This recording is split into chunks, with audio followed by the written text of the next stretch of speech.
Soyez les bienvenus. Merci de prendre place. C'est toujours une joie pour nous de pouvoir nous rassembler pour pouvoir louer le nom du Seigneur. Et j'aimerais remettre ces temps que nous allons passer ensemble dans la prière. Alors si vous le voulez bien, si vous pouvez vous lever et nous allons prier ensemble. Seigneur mon Dieu, merci pour ces temps que tu nous permets de vivre ce matin. Merci parce que tu es celui qui renouvelle nos forces, qui renouvelle notre souffle de vie et nous voulons vraiment t'apporter notre adoration, notre louange pour qui tu es. Parce que tu es notre Créateur, tu es notre Dieu, tu es notre Père. Et en toi, nous avons pleinement confiance. Alors ce matin, que vraiment nos louanges, Seigneur mon Dieu, puissent monter vers toi comme un parfum de bonne odeur qui t'est agréable. Sois béni et bénis ta parole aussi qui sera annoncée, qu'elle puisse nous fortifier tout à chacun. Que ton nom soit béni. Amen. Amen. Il y a le psaume 100, verset 5 qui dit « Car l'Éternel est bon et sa bonté dure toujours et sa fidélité de génération en génération. » Nous avons un Dieu qui est bon, qui est fidèle. Et ce matin, nous voulons le déclarer encore que si nous chantons pour un Dieu qui est bon, qui est merveilleux. Alléluia.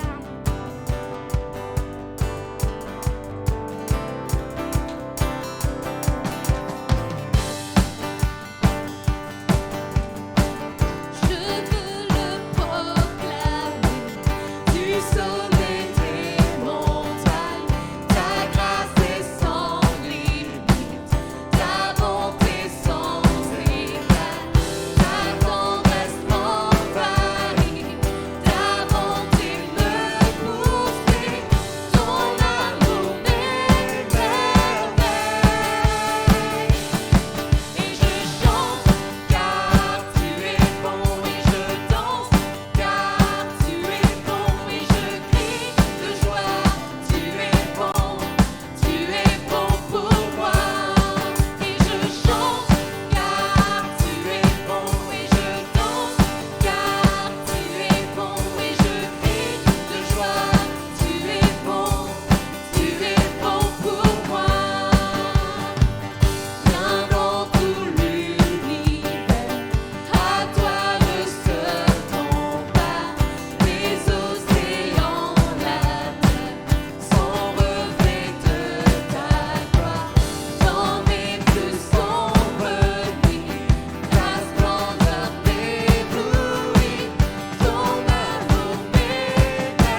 Amen. Nous avons un Dieu qui est bon, qui est merveilleux. Et il est tellement bon d'être ensemble, de demeurer ensemble pour le louer, le célébrer.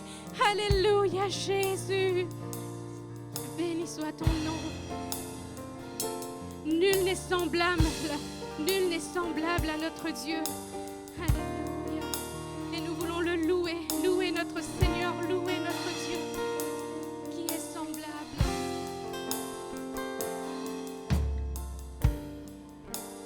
Qui est semblable, lion à l'agneau, assis sur le trône.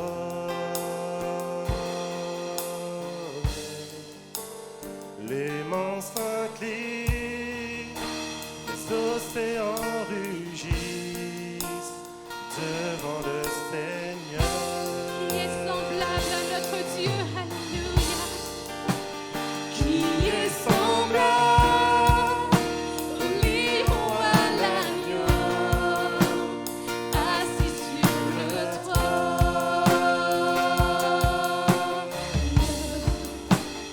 Les monts s'inclinent, les océans rugissent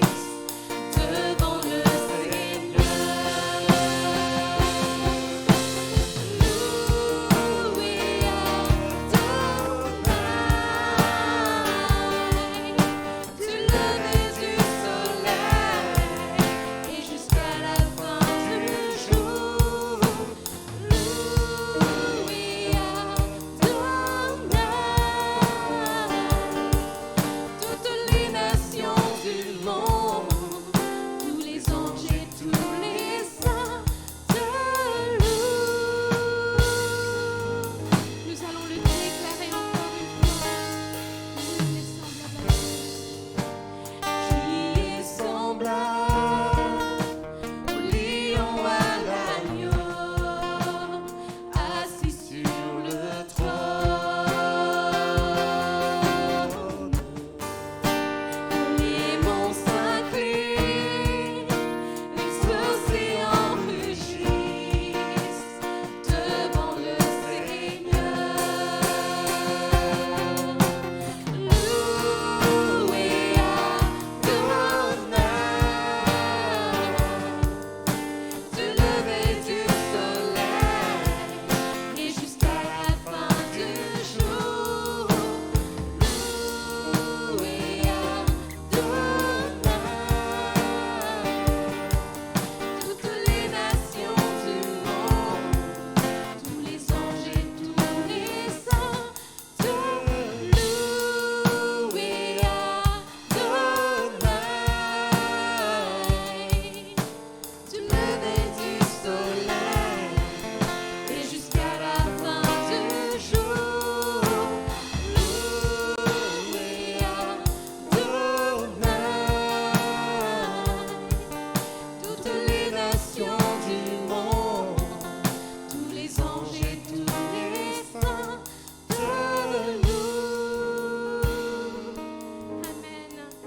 sur son trône de gloire, mais il est aussi ici au milieu de nous.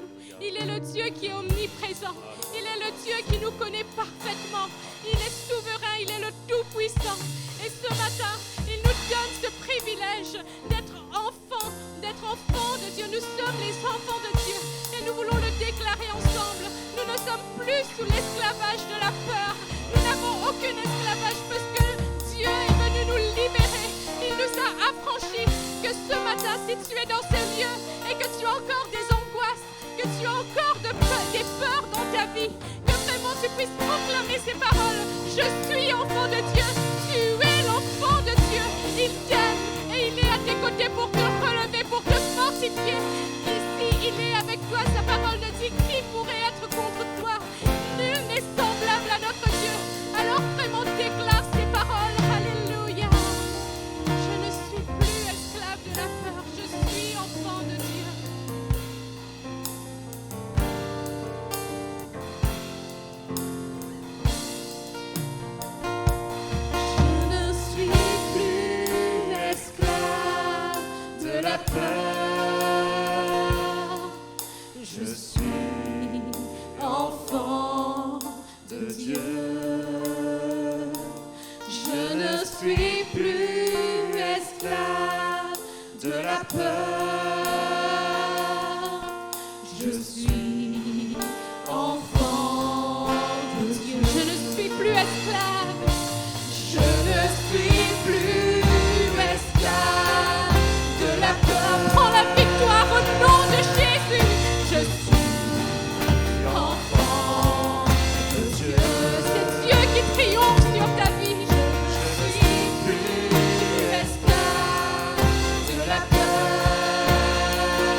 Dieu, tu fends la mer et je peux la traverser. Tu fends la mer et je peux la traverser. Mes peurs se noient dans ton amour. Tu m'as sauvé, alors je peux chanter. Je suis enfant de Dieu. Je ne suis plus esclave de la peur. Je suis enfant de Dieu. Je ne suis plus esclave de la peur. Je suis enfant de Dieu. Amen. Je suis enfant de Dieu. Nous pouvons le proclamer parce que notre Dieu est venu sur cette terre pour nous libérer, pour nous affranchir. Et il nous donne cette opportunité d'être son enfant. Nous sommes ses enfants. Et il est toujours avec nous, un Père qui nous aime. Alléluia. Seigneur mon Dieu, ce matin, nous voulons te célébrer. Nous voulons te bénir. Nous voulons, Seigneur mon Dieu, mon roi, te donner la gloire, l'honneur, Seigneur mon Dieu, mon roi. Parce que tu nous as pas laissés orphelins, Seigneur mon Dieu, mon roi. Parce que tu es venu sur cette terre, Seigneur mon Dieu, mon roi, pour nous libérer, pour nous délivrer, Seigneur mon Dieu, de tous les liens de l'esclavage, Seigneur mon Dieu, mon roi. Et avec toi, Seigneur mon Dieu, mon roi, nous pouvons déclarer que nous ne sommes plus sous l'esclavage de quoi que ce soit, que tous les liens ont été déliés, Seigneur mon Dieu, mon roi, par la puissance de ton nom, Seigneur mon Dieu. Merci Jésus, alléluia. Merci Seigneur. Si nous sommes ici ce matin, c'est parce que notre Dieu, notre Jésus, a payé notre dette. Normalement, on aurait dû être crucifié à sa place à cause de nos péchés. Mais il est venu et il a payé à la croix de Golgotha pour nos fautes, pour nos péchés. Sa parole nous dit que par ses meurtrissures, nous sommes guéris. Alors ne reste pas là insensible à ce que Dieu veut opérer dans ton cœur, à ce que Dieu veut opérer dans ta vie, mais que vraiment tu puisses recevoir sa liberté, recevoir son pardon, recevoir son amour, recevoir la guérison de ta vie, de ton cœur. Alléluia, Jésus. Béni sois-tu, Seigneur mon Dieu. De douleur, Fils de Dieu, trahi par les siens, le fardeau de notre péché sur Jésus fut posé. C'est lui qu'on a méprisé, faussement accusé, blessé, meurtri et humilié, depuis le coup donné. Oh, cette croix, ma rédemption, où ton sang coula pour moi, que mon âme s'écrie, Alléluia, gloire et honneur à toi seul.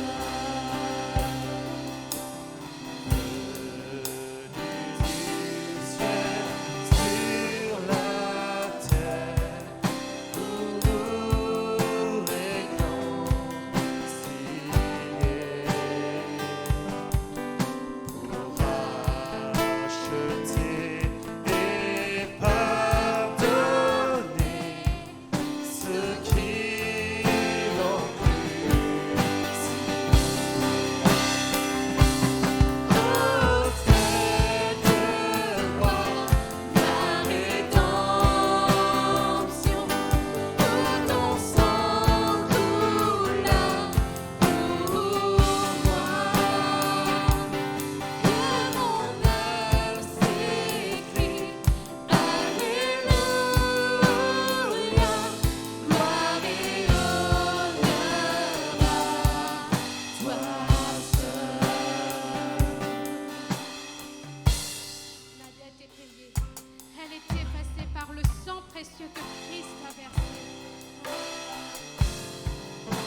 sang coula pour moi.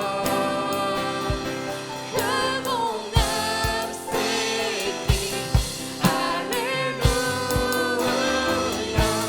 gloire et honneur à toi seul.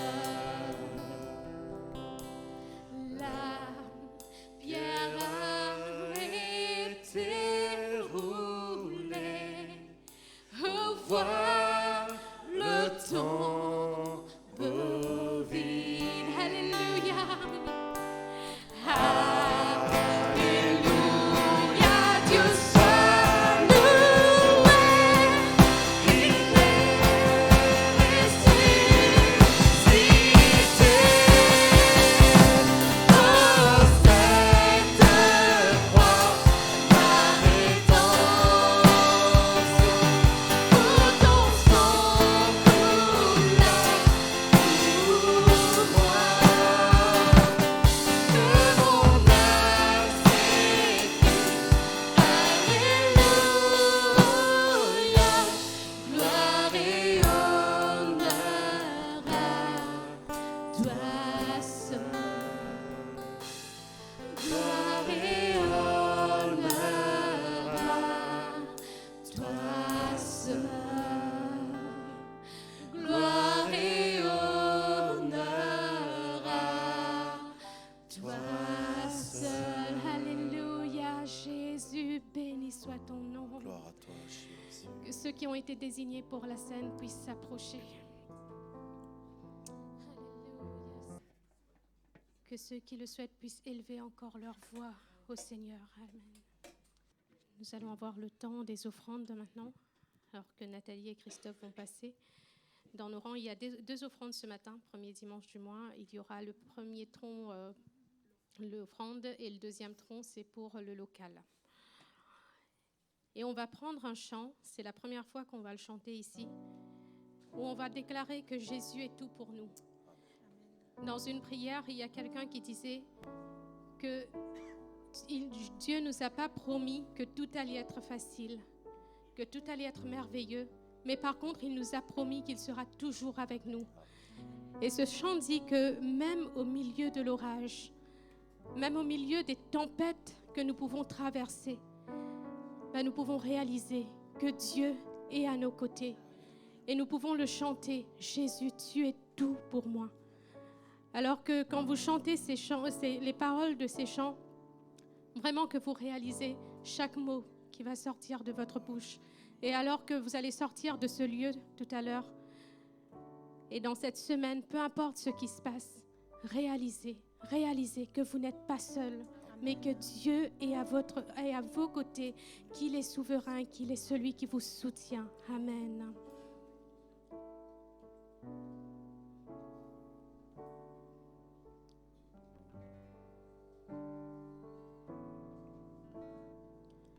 Au milieu de l'orage, je t'attendrai.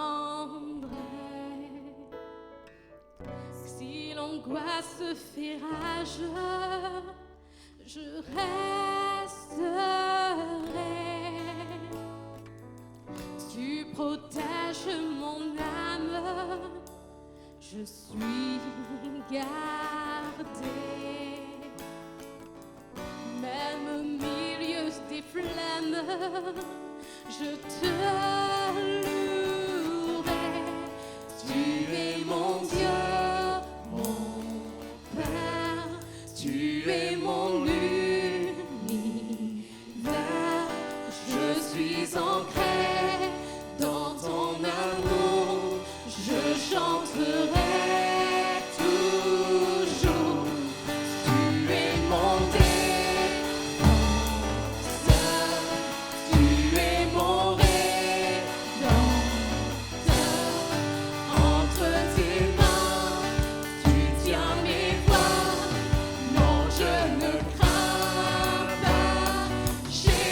Tu es tout pour moi.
mon défenseur, tu es mon rédempteur.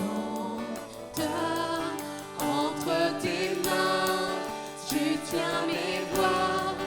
Non, je ne crains pas. Jésus, tu es tout pour moi. Oh, oh, oh, oh. Jésus, tu es tout pour moi. Oh, oh, oh, oh. Jésus, tu es tout pour moi. Amen, amen. Et avant de laisser la place à Gérald qui va apporter qui va nous annoncer le planning, et Cédric qui va nous apporter la parole, on va prendre ce chant. Me voici à genoux devant toi, et dire encore au Seigneur, je veux tout abandonner entre tes mains et te laisser me prendre tel que je suis pour me transformer et m'amener là où tu veux m'emmener, là, plus loin avec toi, Jésus.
Je m'abandonne,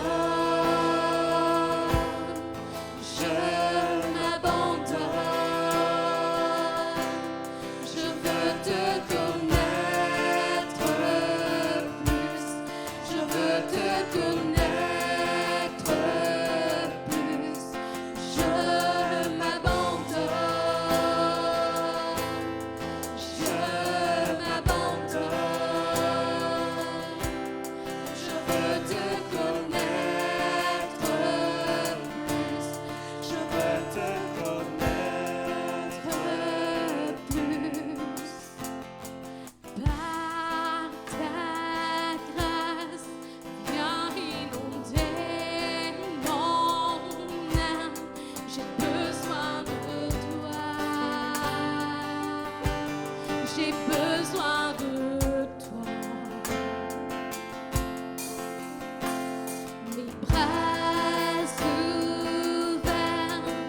Bonjour à tous et à toutes, ceux que je n'ai pas eu l'occasion de saluer avant le début du culte. On va prier et confier ces instants dans la main de Dieu. Seigneur, merci encore pour le privilège, la grâce que tu nous accordes, Seigneur, d'entendre ta parole. Et nous ne voulons pas, Seigneur Jésus, nous laisser distraire par diverses préoccupations, mais nous voulons être à ton écoute, Seigneur, afin que cette parole, Seigneur Jésus, puisse porter du fruit en nous. Donne-nous, Seigneur Jésus, même si c'est un seul mot, de le saisir et que cela puisse nous accompagner durant cette semaine. Dans le nom de Jésus, Amen. Amen. Ce matin, le thème, donc vous savez, de manière générale, depuis le début de cette année, notre thème, c'est connaître Dieu. Et ce matin, j'ai particulièrement choisi d'aborder ce thème-là. C'est une rencontre quotidienne pour mieux le connaître. Une rencontre quotidienne pour mieux le connaître. Je me suis rendu compte que dans toutes sortes de rencontres, peu importe les rencontres, ça peut être des rencontres amicales, amoureuses, professionnelles, peu importe, je me suis rendu compte qu'il y a toujours quelqu'un qui fait le premier pas. Si je prends l'exemple, par exemple, du milieu professionnel, soit c'est nous qui envoyons notre CV, c'est le premier contact, le premier pas, ou on nous appelle, ça arrive aussi, ou dans le cas de l'amitié, un bonjour, un bonsoir, il y a toujours quelqu'un qui fait un premier pas. Et à l'issue de ce premier pas, ce que j'observe aussi également, c'est que plusieurs petites rencontres, si je peux dire ça comme ça, vont suivre. Et ces différentes rencontres qui vont suivre la toute première rencontre vont venir renforcer la relation. Et les expériences qui sont vécues suite à ces différentes rencontres vont renforcer la connaissance de l'un et de l'autre. Et plus on va prendre le temps de se rencontrer, et de se rencontrer, de s'écouter, et mieux on va apprendre à se connaître.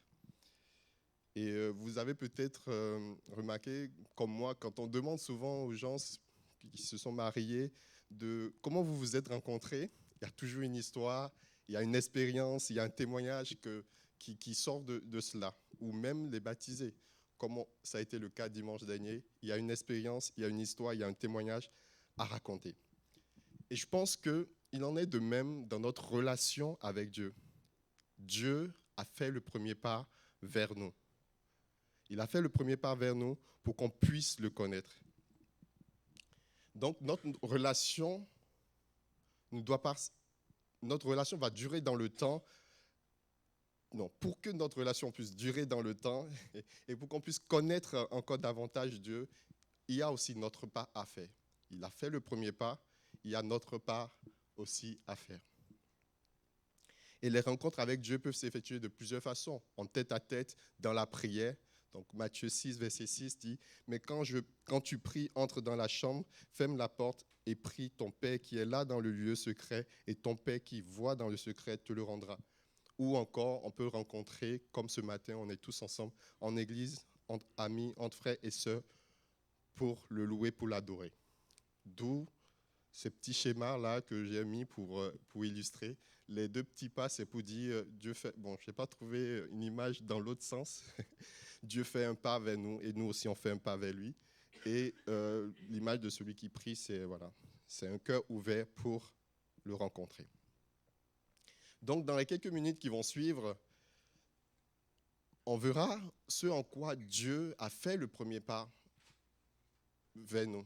Il a fait le premier pas vers nous, on verra comment il a fait ce pas vers nous. Et on verra ensuite que pour que cela... On verra, après, j'ai 3 points. Le premier point, c'est Dieu a fait le premier pas avec nous. Le deuxième, ça sera la rencontre avec Dieu renforce notre relation. Je me suis rendu compte qu'une seule rencontre déjà une seule rencontre avec Dieu impacte notre vie, impacte notre avenir. Imaginez si on faisait plusieurs rencontres avec lui. D'où mes 3 points.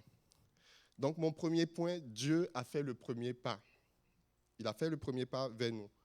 Vous savez que le péché nous a éloignés de Dieu, nous a séparés de Dieu, mais Dieu, son désir reste toujours le même, qu'on soit proche de lui, d'avoir une relation personnelle et intime avec nous. Ça, c'est son désir, ça, c'est sa volonté. Et pour cela, il fait le premier pas vers nous pour restaurer cette relation-là et cette intimité-là qui a été rompue à cause du péché. Et il va faire le premier pas en nous envoyant son Fils Jésus. Jésus n'est pas venu simplement pour... c'est vrai, il est venu pour le pardon de nos péchés, pour nous restaurer, mais ce n'est pas simplement pour cela que Jésus est venu. Il est aussi venu pour nous révéler le Père. Grâce à Jésus, aujourd'hui, nous pouvons savoir qui est Dieu. Il y a Jean 1, verset 18 qui dit « Personne n'a jamais vu Dieu, le Fils unique qui est dans le sein du Père, c'est lui qui l'a fait connaître. » Jésus est celui-là qui nous fait connaître qui est Dieu.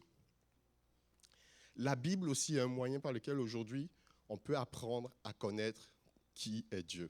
Et c'est le pas que Dieu, j'ai envie de dire, a fait vers nous. Il nous donne sa parole pour qu'on découvre qui il est. 2 Timothée 3, verset 15 à 17 dit ceci.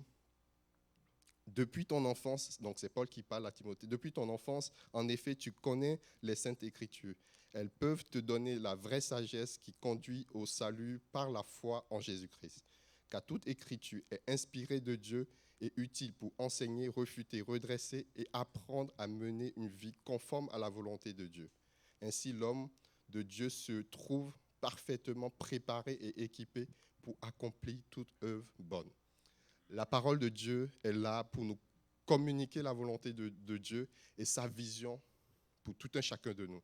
Les Écritures nous amènent à connaître Dieu et nous transforment pour agir selon sa volonté. Donc, on a Jésus qui nous a été donné, ça c'est le premier pas. Bon, il n'y a pas une ordre particulière, mais j'ai noté Jésus, je note la parole de Dieu et je note aussi aujourd'hui ce qui est, j'ai envie de dire, d'actualité, le Saint-Esprit. Le Saint-Esprit aussi l'une des fonctions du Saint-Esprit, c'est de nous conduire dans toute la vérité. Donc, on peut lire cela dans Jean 16 du verset 12. Bon, dans Jean 16 du verset 12 à 16, on peut lire ça. Et on constate aussi dans ce passage-là que le Saint-Esprit prend de ce qui est en Jésus pour nous l'annoncer. Cela veut dire qu'il continue l'œuvre de Jésus. Et cette fois-ci, il le continue dans chacun de nous. Et ça, c'est l'avantage que nous avons aujourd'hui. Le Saint-Esprit continue l'œuvre de Jésus, il nous révèle qui est Dieu le Père. Et non seulement il nous révèle Dieu le Père, mais il nous transforme aussi à son image lorsque nous le contemplons. C'est ce que 2 Corinthiens 3, verset 18 va nous dire. Et aussi, il y a le fruit qui se développe en nous parce que justement, on lui accorde cette opportunité-là. J'ai Éphésiens 1, verset 17 qui dit « Je demande que le Dieu de notre Seigneur Jésus-Christ, le Père qui possède la gloire, vous donne par son esprit, sagesse et révélation pour que vous le connaissiez. » Le Saint-Esprit fait cette œuvre-là aussi pour qu'on puisse connaître qui est Dieu. Et je pense que Dieu a fait le premier pas vers nous parce qu'il nous aime. Et l'amour entraîne le désir de découvrir et de connaître plus. Et j'ai envie de dire naturellement. Naturellement parce qu'on aime, on va faire des efforts. Naturellement parce qu'on aime, on va chercher à connaître, on va chercher à creuser encore plus, sans compter le nombre de temps qu'on passe, sans compter la difficulté qu'il y a derrière. Ça va être naturellement beau, j'ai envie de dire, parce qu'on aime. Et c'est pour cela, il y a 1 Jean 4, verset 8 qui dit « Celui qui n'aime pas n'a pas connu Dieu, car Dieu est amour. » Notre relation avec Dieu doit être basée sur l'amour, et c'est ainsi que nous pouvons mieux le connaître, car Dieu se révèle à celui qui l'aime. Jean 14, verset 21. « Celui qui m'aime, c'est celui qui retient mes commandements et les applique. Mon Père aimera celui qui m'aime, moi aussi, je l'aimerai et je me ferai connaître à lui. » Dieu se fait connaître à celui qui l'aime. Peut-être vous êtes en train de vous dire, bon, mais moi, je ne sais pas si je l'aime. J'ai envie de vous rassurer. Oui, parce que vous avez la possibilité, la capacité de l'aimer parce que le Saint-Esprit est en vous et par son esprit, ce que Romains 5, verset 5 dit, L'espérance ne trompe point parce que l'amour de Dieu est répandu dans nos cœurs par le Saint-Esprit qui nous a été donné. Et avec cela, aujourd'hui, on est capable effectivement d'aimer Dieu et par conséquence d'apprendre à le connaître. Dieu s'est approché en premier de nous. C'est à notre tour de nous approcher de lui par la foi. Dieu s'est approché en premier. C'est à notre tour de nous approcher de lui par la foi en ouvrant notre Bible pour le connaître et notre cœur pour le laisser nous transformer. Pour connaître Dieu, pour connaître Dieu, il faut le rencontrer. Et comme je disais en introduction, toute relation généralement débute par une rencontre, une expérience. Et comme je l'ai dit, dimanche dernier, on a eu des baptêmes, on a eu des témoignages, et il y a eu des rencontres. Il y a une rencontre et ensuite une seconde rencontre. Cela me permet d'introduire mon deuxième point. La rencontre de Dieu renforce la relation. La rencontre avec Dieu renforce notre relation. Une seule rencontre avec Dieu peut impacter notre vie et nous ouvrir les yeux sur qui est véritablement Dieu. Et pour illustrer mes propos par rapport à ce point, j'ai pris l'exemple de l'histoire de la femme samaritaine. Ça va être un peu trop long si on va le lire ensemble, mais pour ceux qui ne connaissent pas, je vous invite vraiment à lire cette histoire à tête reposée dans Jean 4, du verset 1 à 30. Je vais juste présenter là ce matin ce que j'ai retenu de cette histoire. Déjà, la première chose que je retiens, c'est que c'est Jésus qui a fait le premier pas vers cette femme. Donc, pour introduire un petit peu, donc Jésus, ils étaient en déplacement de la Judée vers la Galilée. Donc, ils vont s'arrêter un tant soit peu parce que Jésus était fatigué du voyage. Ils vont s'arrêter en Samarie. Et là, Jésus va s'arrêter au bord d'un puits. Et en ce temps, ses disciples vont aller dans la ville pour chercher de quoi manger. Et la femme samaritaine va venir aux environs de midi pour puiser de l'eau à ce puits. Et Jésus va demander à cette femme, il va faire le premier pas avec cette femme, il va lui dire, donne-moi à boire. Et cette femme va lui dire, mais tu es juif, moi je suis samaritain, pourquoi tu me demandes à boire? Pourquoi même tu m'adresses la parole? J'ai complété. Et Jésus va lui dire, si tu savais qui je suis, c'est toi qui m'aurais demandé à boire. Et Jésus va prendre le temps de lui parler de qui est Dieu, du plan de Dieu. Et Jésus va lui dire aussi, si tu bois de cette eau, tu n'auras plus jamais soif. Et là, elle va faire le pas vers Jésus, le deuxième pas. Elle fait le pas au verset 15, elle dit, Seigneur, donne-moi cette eau afin que je n'ai plus soif et que je ne vienne plus puiser ici. Quand elle va faire le pas vers Jésus, le deuxième pas, j'ai envie de dire, Jésus va encore lui poser des questions par rapport à sa vie. Et elle va répondre. Elle va prendre le temps de répondre. Et à l'issue de cette petite interrogation que Jésus va lui faire, elle va se rendre compte que Jésus savait tout d'elle. Et elle va dire, je vois que tu es prophète. Jésus lui révèle tout par rapport à sa vie, lui annonce aussi le plan de Dieu, la volonté de Dieu. Et on va lire la fin de l'histoire au verset 28 à 30. Alors la femme, ayant laissé sa cruche, s'en alla dans la ville et dit aux gens, « Venez voir un homme qui m'a dit tout ce que j'ai fait. » Ne serait-ce point le Christ? Il sortit de la ville et il vint vers lui. La rencontre avec Jésus va impacter la vie de cette femme au point où elle aura le courage finalement d'aller affronter la foule pour témoigner de ce qu'elle vient de vivre, d'expérimenter. En fait, cette femme, elle avait un petit peu honte de sa situation, raison pour laquelle elle partait dans l'après-midi, vers midi, pour puiser de l'eau parce qu'elle ne voulait rencontrer personne. Et après la rencontre avec Jésus, qu'est-ce qu'on constate? Là, elle n'a plus honte de personne. Elle va, elle court dans la ville et elle témoigne. Venez voir, venez voir. J'ai noté ces points-là. La rencontre avec Jésus nous libère de nos complexes. La rencontre avec Jésus nous libère de nos faux raisonnements. La rencontre avec Jésus nous ouvre les yeux sur notre identité, sur qui on est réellement. La rencontre avec Jésus nous révèle l'amour et la volonté de Dieu pour nous. La rencontre avec Jésus nous aide à connaître Dieu, le Père. Et la rencontre avec Jésus nous donne la force d'aller témoigner, évangéliser de manière naturelle. Et ce que je constate aussi au travers de cette histoire, c'est que la femme samaritaine, au vu de cette expérience-là, découvre un attribut de Jésus, c'est qu'il est omniscient, c'est-à-dire qu'il connaît tout. Parce que Jésus va lui dire tout sur elle. Avant d'aborder mon troisième point, pour que vous puissiez un petit peu comprendre ma vision par rapport à ce message, je vais faire un petit témoignage.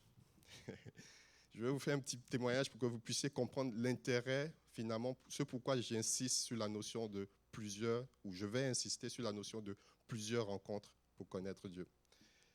Je me rappelle, J4, c'était une sœur en Christ. Donc, on se voyait à l'église, mais c'était vraiment une sœur en Christ. Mais il y a eu une rencontre qui a changé mon regard vis-à-vis d'elle. Je ne la voyais plus comme une sœur en Christ, mais je la voyais comme os de mes... Je vous laisse compléter le reste. Et cette première rencontre a changé mon regard vis-à-vis d'elle. Mais si je m'étais arrêté simplement cette rencontre-là pour me dire je veux me marier, je pense que ça n'allait pas aller loin. Mais après cette rencontre-là, il y a eu d'autres petites rencontres, ou d'autres rencontres, parce qu'elles n'étaient pas petites. Il y a eu d'autres rencontres, et ces rencontres ont permis de se découvrir, de connaître son caractère, mon caractère, qui elle est, qui je suis, ce qu'elle aime, ce qu'elle n'aime pas, ainsi de suite. Et ces différentes rencontres ont renforcé la relation et ont renforcé le choix que nous allons faire par la suite, qui est le fait de se marier. Mais ce n'était pas fini. Quand on s'est marié, on pensait que c'est bon, là, surtout moi, j'avoue, je confesse. Je pensais que là, c'est bon, je la connais, c'est fini là. Je sais, je connais, donc là, il n'y a pas de souci. Non, on se marie. Non, je ne la connais pas. Je découvre encore plus, j'apprends encore plus, et jusqu'à aujourd'hui, on continue d'apprendre et de découvrir. Donc, même aujourd'hui, même malgré le fait qu'on s'est marié, parfois on se pose pour discuter. Et j'ai envie de dire, c'est encore des rencontres, on se fait encore des rencontres, même en étant marié, où on se pose, on discute, on échange, on s'écoute. Et c'est ce pourquoi c'est vraiment... Pourquoi je dis cela, c'est pour vraiment insister sur cette notion de une rencontre, c'est bien. Ça impacte, ça change le regard, c'est bien. Mais plusieurs rencontres, c'est mieux.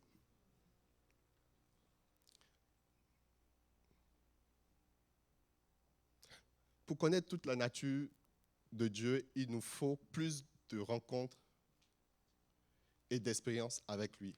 Dieu est infini. Il est tellement grand que nous ne pouvons pas tout saisir sur cette terre. Je vais poursuivre avec mon deuxième point parce que ce que je veux dire là, je vais le dire un peu plus tard, donc je court-circuite un petit peu. Si nous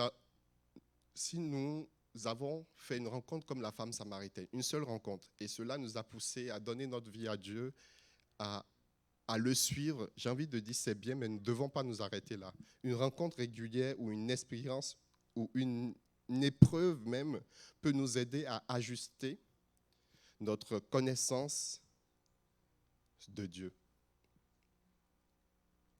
Suite à une seule rencontre avec Dieu, par exemple, nous pouvons être pris au piège en nous disant « Je connais Dieu, je l'ai rencontré et je le connais ». Et finalement, quand on se dit « je l'ai rencontré, je le connais », naturellement, on n'a plus envie de faire d'efforts parce qu'on le connaît. On n'a plus envie de faire d'efforts, de chercher à le connaître, de chercher à découvrir encore plus. On reste sur ses acquis. Et je pense que moi, cette phrase, elle n'est pas totalement juste. Et si vous me permettez, moi je préfère cette phrase. J'ai rencontré Dieu et je connais une partie de sa nature.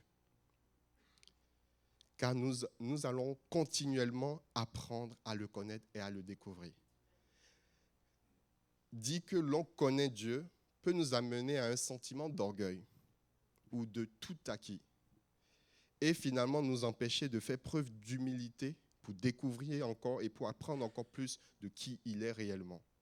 Croire tout savoir sur Dieu peut nous amener à ne plus chercher à le rencontrer ou à le découvrir et finalement nous pouvons nous retrouver loin de lui ou en train d'agir contre lui. Et cela m'a fait penser à l'histoire de Saul, qui va devenir Paul. Il avait une grande connaissance de la parole de Dieu. Il l'a étudiée, il connaissait la parole de Dieu et il avait ce désir-là de servir Dieu. Et il a servi Dieu avec du zèle. Mais Saul ne supportait pas la doctrine, la nouvelle doctrine qui était le christianisme. Et cela va l'amener à prendre une mission de persécuter les chrétiens. Et on peut lire cela dans Actes 8, 3 et Actes 9, du verset 1 à 2. Il va se donner pour mission de persécuter les chrétiens. Et donc quand il sera en route pour Damas, pour aller persécuter les chrétiens qui sont à Damas, là il y a quelque chose qui va se passer. On va lire cela ensemble dans Actes 9, versets 3 à 8. Comme il était en chemin et qu'il approchait de Damas, tout à coup, une lumière venant du ciel resplendit autour de lui. Il tomba par terre et il entendit une voix qui lui disait « Saul, Saul, pourquoi me persécutes-tu » Il répondit « Qui es-tu, Seigneur » Et le Seigneur dit « Je suis Jésus que tu persécutes. Il te serait dû de ringéber contre les aiguillons. » Tremblant et saisi d'effroi, il dit « Seigneur, que veux-tu que je fasse ?» Et le Seigneur lui dit « Lève-toi, entre dans la ville et on te dira ce que tu dois faire. » Les hommes qui l'accompagnaient demeuraient stupéfaits. Ils entendaient bien la voix, mais ils ne voyaient personne. Saul se releva de terre et quoique ses yeux fussent ouverts, il ne voyait rien. On le prit par la main et on le conduisit à Damas. Jésus va lui dire, je suis Jésus que tu persécutes. Il persécutait parce que lui, il n'avait pas appris cela, il ne connaissait pas cela. Et le dernier point, Saul se releva de terre et quoique ses yeux fussent ouverts, il ne voyait rien. J'ai souligné ça, mais je vais revenir là-dessus un peu plus tard. Cette histoire nous montre que nous pouvons croire servir Dieu et faire fausse route.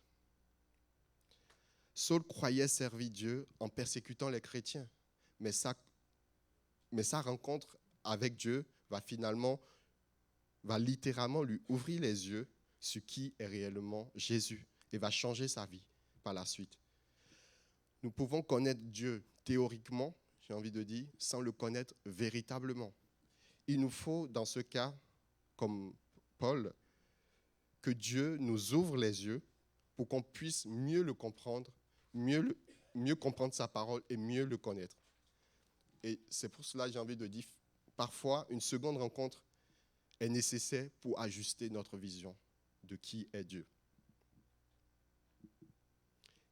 Il y a une différence entre tout savoir sur une personne et connaître la personne. On peut tout savoir sur la Bible, on te demande un verset, tu le récites spontanément et naturellement, sans connaître vraiment Dieu. Et ce qui va nous amener finalement à le connaître, c'est les expériences. C'est ce qu'on vit avec lui. Et c'est ça qui vient attester ce que nous avons lu et ce qu'on sait théoriquement de la parole de Dieu. Et je pense que ça ne sert à rien, sincèrement, de connaître toutes ces choses théoriquement sans vraiment pouvoir l'expérimenter et le vivre. Et moi, ma prière, et quand vous faites cette prière, faites gaffe parce que Dieu accomplit. Si vous faites la prière de « Seigneur, je veux expérimenter ta parole », il le fait. Et je l'ai vécu encore récemment, il le fait. Donc, quand on fait ces prières, il faut être prêt aussi à voir Dieu agir et agir en fonction de ce qu'on a appris. Et la suite de l'histoire de Paul, Ananias sortit et lorsqu'il fut arrivé dans la maison, il imposa les mains à Saul en disant « Saul, mon frère, le Seigneur Jésus qui t'est apparu sur le chemin par lequel tu venais, m'a envoyé pour que tu recouvres la vue et que tu sois rempli du Saint-Esprit. » Au même instant, il tomba de ses yeux comme des écailles et il recouvrit la vue et se leva et fut baptisé. Au fait, pourquoi je suis revenu, je ne l'ai pas noté, je suis revenu sur ce point parce que non seulement il a retrouvé la vue, mais il a été rempli du Saint-Esprit. Et j'utilise cela encore pour insister sur l'importance du Saint-Esprit aujourd'hui.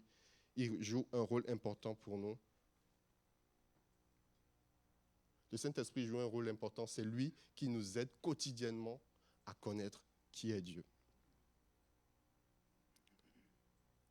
Et c'est important pour un chrétien de connaître celui qui sait. Notre intelligence est trop limitée pour le connaître entièrement. Je l'ai dit tout à l'heure, nous devons profiter de chaque occasion possible pour le rencontrer. Chaque occasion que nous avons pour rencontrer Dieu, que ce soit seul, en église, ne ratons pas l'occasion de le rencontrer. Les épreuves aussi sont là parfois, sont des occasions que nous devons saisir pour le rencontrer, pour le connaître. Connaître ce Dieu-là qui guérit, ce Dieu qui sauve, ce Dieu qui restaure, ce Dieu qui pourvoit à nos besoins. Comme Abraham va le dire. Et je vais prendre l'exemple de Job pour illustrer le fait que dans l'épreuve, on peut apprendre à connaître Dieu. Job connaissait Dieu. J'ai envie de dire, il aimait Dieu et il obéissait à sa parole.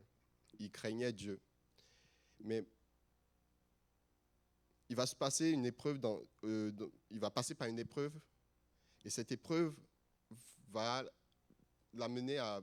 il va perdre durant son épreuve sa richesse, ses enfants et bien d'autres choses. Et pendant son épreuve, il va dire deux choses que j'ai notées là, qui pour moi me font dire que Job ne connaissait pas vraiment Dieu. Job 1, verset 21, il dit « L'Éternel a donné et l'Éternel a ôté. Que le nom de l'Éternel soit béni. » Ça, c'est la première chose, qui pour moi veut dire qu'il ne connaissait pas vraiment Dieu. La deuxième chose, il va dire ceci. Sa femme lui dit « Tu demeures ferme dans ton intégrité. Maudis Dieu et meurs. » Mais Job lui répondit « Tu parles comme une femme insensée. Quoi ? Nous recevons de Dieu le bien et nous ne recevons pas aussi le mal. En tout cela, Job ne pécha point par ses lèvres. » Je ne sais pas si je l'ai noté. Ouais. Nous recevons de Dieu le bien et nous ne recevions pas aussi le mal. Pour moi, ces deux éléments me montrent que Job ne connaissait pas vraiment Dieu. C'est vrai qu'au milieu de toute sa souffrance, de son épreuve, Job n'a pas péché contre Dieu. Ça, c'est vrai. Mais il ne connaissait pas vraiment Dieu. Le second verset, là, il va dire que Dieu... En fait, dans ce second passage, moi, je sous-entends que Dieu peut nous envoyer de bien et en même temps, il peut nous envoyer le mal. Et moi, je ne crois pas en cela. Il y a Jérémie 29, verset 11 qui nous dit que Dieu a des projets de paix et non de malheur pour nous. Donc, du coup, j'ai du mal à croire que Dieu peut nous envoyer du bien et aussi du mal. Et le premier verset, le verset 21, il va dire « L'Éternel a donné, l'Éternel a repris ». Mais en réalité, dans l'épreuve de Job, ce n'est pas l'Éternel qui a repris, c'est le diable qui lui a repris tout.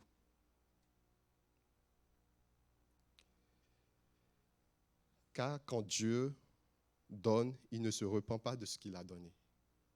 Ça, c'est Romains 11, verset 29. Et à la fin de l'épreuve, mon cœur est quand même dans la joie de savoir que Job va dire ceci, hop, mon oreille avait entendu parler de toi, mais maintenant mon œil t'a vu. Son épreuve lui a permis d'ajuster sa vision par rapport à qui était Dieu. L'épreuve nous ouvre les yeux sur notre identité et nous révèle Dieu. L'épreuve nous aide à ajuster notre connaissance de Dieu. Et pour conclure, je dirais qu'on ne finira jamais d'apprendre à connaître Dieu. Une seule rencontre avec lui, c'est bien, ça peut changer tout, mais une rencontre régulière changera continuellement notre vie.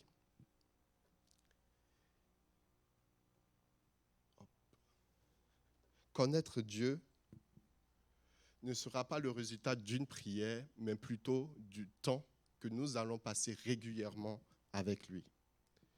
Nous pouvons connaître théoriquement la Bible sans connaître Dieu. La connaissance de Dieu résulte de notre expérience avec lui. N'ayons pas une idée préconçue ou arrêtée de qui est Dieu. Laissons Dieu lui-même se révéler et nous dire clairement qui il est. Si nous voulons vraiment connaître Dieu, nous ne devons pas le limiter dans nos pensées. Très souvent, on le limite dans nos pensées. La rencontre nous aide à affermir notre vision et notre connaissance de Dieu. Et pour terminer, j'avais ce psaume 9, verset 10 qui dit « L'Éternel est un refuge pour l'opprimé, un refuge au temps de la détresse. Ceux qui connaissent ton nom se confient en toi, car tu n'abandonnes pas ceux qui te cherchent, ô Éternel. » Dieu n'abandonne pas ceux qui le cherchent. Et nous avons tout intérêt non seulement à le chercher, mais à chercher à connaître qui il est. Tous les jours, on peut faire un pas en avant pour apprendre à connaître qui il est. Si, au travers de ce message, ce que j'aimerais vraiment qu'on retienne, c'est qu'une rencontre avec Dieu, c'est bien, mais plusieurs rencontres, c'est mieux. Et si aujourd'hui, vous sentez, au travers de ce message, que c'est un pas que Dieu fait encore vers vous, en vous disant, je veux te rencontrer, je veux te connaître. Ou peut-être vous avez donné votre vie à Dieu avec cette expérience-là qui vous a motivé dans votre foi, et aujourd'hui, vous avez l'impression que c'est très, très, très loin. Il n'y a plus d'expérience. Les choses semblent être théoriques et pas palpables, pas concrètes. J'ai envie de vous dire, saisissez encore ce matin l'opportunité de vivre une nouvelle expérience avec Dieu. Parce que c'est ce qu'il veut. Et moi, je suis ébloui de voir la joie de cette femme qui va toute contente, toute joyeuse, aller dans la ville parce que simplement elle vient de rencontrer Jésus. C'est vrai, Jésus a dit tout sur sa vie, mais elle a rencontré le Seigneur. Donc imaginons si tous les jours on le rencontre, on sera rayonnant de joie. Notre situation n'aura plus d'importance, mais c'est sa présence qui va prendre le dessus. Amen. Je vais prier. Seigneur, nous te rendons grâce et nous te disons encore merci. Merci parce que tu nous révèles encore ce matin que tu fais le premier pas vers nous et tu n'attends plus que nous, Seigneur Jésus. Donne-nous, Seigneur Jésus, à chaque instant, à chaque moment, Seigneur Jésus, de ne pas rater l'occasion de faire les pas aussi vers toi. De ne pas rater l'occasion de saisir l'opportunité d'être assis à tes pieds pour t'écouter. T'écouter nous parler, t'écouter nous instruire, Seigneur Jésus, car nous avons besoin de cela. Merci, Seigneur Jésus, durant cette semaine, de nous donner la force, par ton esprit qui habite en nous, d'agir avec amour vis-à-vis de toi. D'appliquer ta parole, Seigneur Jésus, en toute simplicité. Et c'est en cela qu'on verra ta gloire se manifester dans nos vies, Seigneur Jésus. Tu es le Dieu qui guérit, tu es le Dieu qui restaure, tu es le Dieu qui pourvoit à nos besoins. Et pour vivre cela, pour expérimenter cela, c'est à tes côtés, Seigneur. Et donne-nous d'être à tes côtés pour que ta parole prenne vie en nous. Dans le nom de Jésus. Amen. Amen.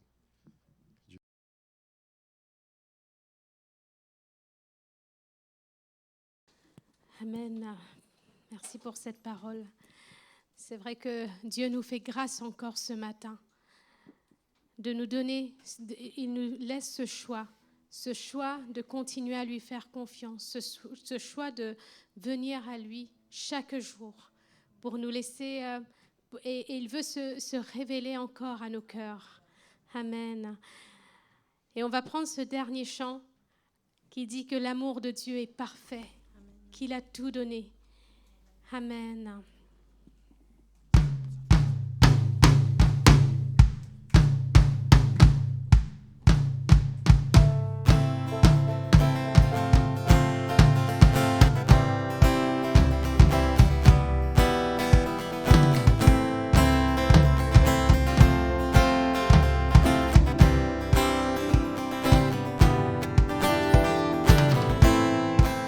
Amour parfait, tu t'es donné à la croix pour tout effacer de mes péchés. Tu t'es chargé sur le bois.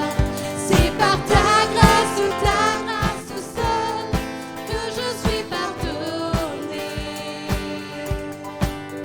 C'est par ta grâce seule que tu m'as racheté. Oh,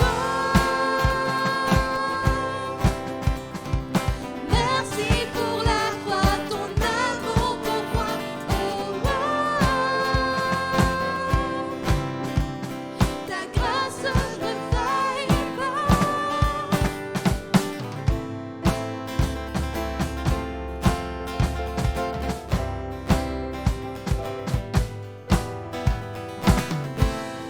Rien ne pourrait me justifier. Ton pardon est immérité. Tous mes efforts ne suffiraient à me sauver. C'est par ta grâce seule que je suis pardonné. C'est par ta grâce seule que tu m'as racheté.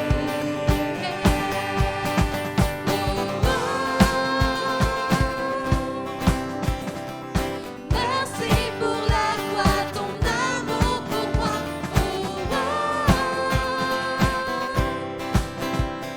Ta grâce ne faillit pas. Ta grâce justifie, ta grâce m'affranchit, ta grâce purifie, ta grâce m'offre la vie, ta grâce m'a sauvé, ta grâce a pardonné, ta grâce m'a comblé, ta grâce m'a libéré, ta grâce justifie, ta grâce m'affranchit, ta grâce purifie, ta grâce m'offre la vie, ta grâce m'a sauvé, ta grâce m'a pardonné, ta grâce m'a comblé, ta grâce m'a libéré, ta grâce justifie, ta grâce m'affranchit, ta grâce purifie, ta grâce m'offre la vie, ta grâce m'a sauvé, ta grâce m'a pardonné, ta grâce m'a comblé, ta grâce m'a libéré.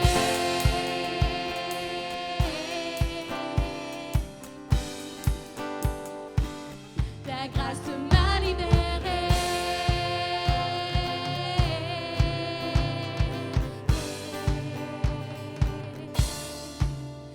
Oh, oh. Merci pour la croix, ton amour pour moi. Oh, oh. Ta grâce ne faillit pas. Amen. Seigneur mon Dieu, nous te bénissons, nous te louons, Seigneur mon Dieu, mon roi, Merci, Seigneur, pour cette matinée, Seigneur Jésus. Merci, Seigneur, parce que tu nous donnes, Seigneur Jésus, d'aller encore plus loin avec toi, Seigneur. Tu te révèles à nous, Seigneur mon Dieu. Et oui, Seigneur Jésus, nous voulons, Seigneur mon Dieu, continuer à, Seigneur Jésus, chercher ta face, à apprendre à te connaître, Seigneur mon Dieu, mon roi.